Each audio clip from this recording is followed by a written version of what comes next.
Praise the Lord. സ്നേഹമുള്ളവരെ, എല്ലാവർക്കും പുതുവർഷത്തിൻ്റെ നന്മകൾ ഹൃദയപൂർവ്വം ആശംസിക്കുന്നു. 2025 നാം വിട ചൊല്ലി.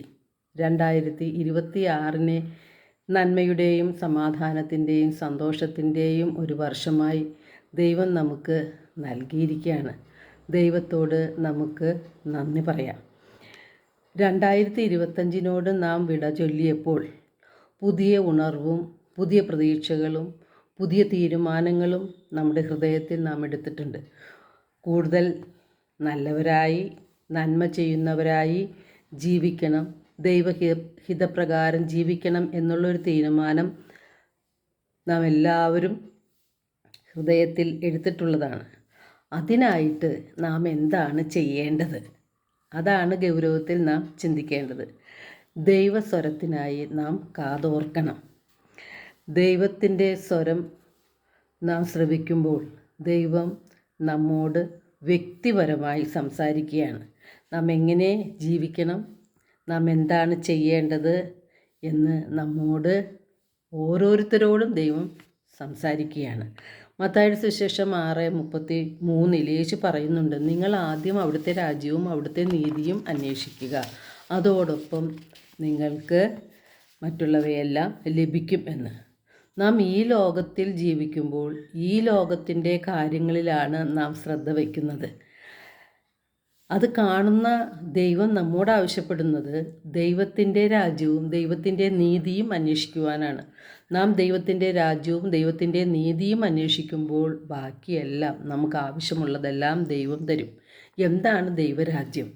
ദൈവരാജ്യം എന്നത് നീതിയും സമാധാനവും പരിശുദ്ധാത്മാവിലുള്ള സന്തോഷവുമാണ്. വഴിയും സത്യവും ജീവനും ഞാനാണെന്ന് പറഞ്ഞ യേശുനാഥൻ യോഹന്നാൻ 6:27 നമ്മെ പഠിപ്പിക്കുകയാണ്, നശ്വരമായ അപ്പത്തിനു വേണ്ടി അധ്വാനിക്കാതെ മനുഷ്യപുത്രൻ നൽകുന്ന നിത്യജീവൻ്റെ അനശ്വരമായ അപ്പത്തിനു വേണ്ടി അധ്വാനിക്കുവിൻ എന്ന്. അതായത് യേശുവിനെ സ്വന്തമാക്കാനാണ് നാം കഠിനാധ്വാനം ചെയ്യേണ്ടത്. ഒരു മനുഷ്യന് ജീവൻ 2 തലങ്ങളിലുണ്ട്. ശരീരത്തിലും ജീവനുണ്ട്, നമ്മുടെ ആത്മാവിനും ജീവനുണ്ട്. ശരീരത്തിൻ്റെ ജീവൻ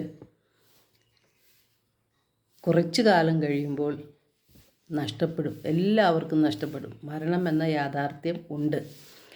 ശരീരത്തിൻ്റെ ജീവനേക്കാൾ ആത്മാവിൻ്റെ ജീവനാണ് വിലയുള്ളതെന്ന് യേശുനാഥൻ നമ്മെ ഓർമ്മിപ്പിക്കുകയാണ്. നാം അധ്വാനിക്കുന്നതും ഓടി നടക്കുന്നതുമെല്ലാം നശ്വരമായ അപ്പത്തിൻ്റെയും നേട്ടങ്ങൾക്കും വേണ്ടിയാണ്. ഈ ലോക നേട്ടങ്ങളെല്ലാം നശ്വരങ്ങളാണ്. ഇവയൊന്നും ആത്മരക്ഷയ്ക്ക് ഉപകരിക്കുകയില്ല. യേശു തരുന്ന നിത്യജീവൻ്റെ അപ്പം എന്താണ്? യേശു പറഞ്ഞു, സ്വർഗത്തിൽ നിന്ന് ഇറങ്ങി വന്ന ജീവനുള്ള അപ്പം ഞാനാണ്. എൻ്റെ ശരീരം ഭക്ഷിക്കുകയും രക്തം പാനം ചെയ്യുകയും ചെയ്യുന്നവന് നിത്യജീവനുണ്ട്. ഇത് സാധ്യമാകുന്നത് പരിശുദ്ധ കുർബാനയിലൂടെയാണ്. യേശു തൻ്റെ ശരീരവും രക്തവും നമുക്കായി പങ്കുവെച്ച് നൽകുന്നത് നമുക്ക് നിത്യജീവൻ ഉണ്ടാകുന്നതിന് വേണ്ടിയാണ്. അങ്ങനെ നാം യേശുവിനെ സ്വന്തമാക്കുവാനും യേശുവിലൂടെ നിത്യരക്ഷ പ്രാപിക്കുവാനുമായിട്ടാണ് നാം കഠിനാധ്വാനം ചെയ്യേണ്ടത്.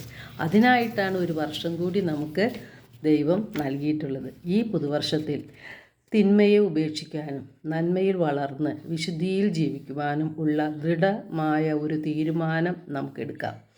അതിന് നമ്മെ സഹായിക്കുന്നത് പരിശുദ്ധാത്മാവാണ്. പരിശുദ്ധാത്മാവിൻ്റെ നിറവിനായിട്ടാണ് നാം പ്രാർത്ഥിക്കേണ്ടത്. നമ്മിൽ പലരും സ്പിരിറ്റിൽ മുങ്ങാറുണ്ട്. പക്ഷേ ദൈവം ആവശ്യപ്പെടുന്നത് ആ സ്പിരിറ്റല്ല, ഹോളി സ്പിരിറ്റാണ്, പരിശുദ്ധാത്മാവ്. പരിശുദ്ധാത്മാവിനാൽ നിറയുമ്പോഴാണ് നമ്മുടെ ജീവിതത്തിന് അർത്ഥമുണ്ടാകുന്നത്. എല്ലാവർക്കും ഒരു പുതു വർഷത്തിൻ്റെ ആശംസകൾ ഹൃദയപൂർവ്വം നേരുന്നു. എല്ലാവരെയും ദൈവം സമൃദ്ധമായി അനുഗ്രഹിക്കട്ടെ.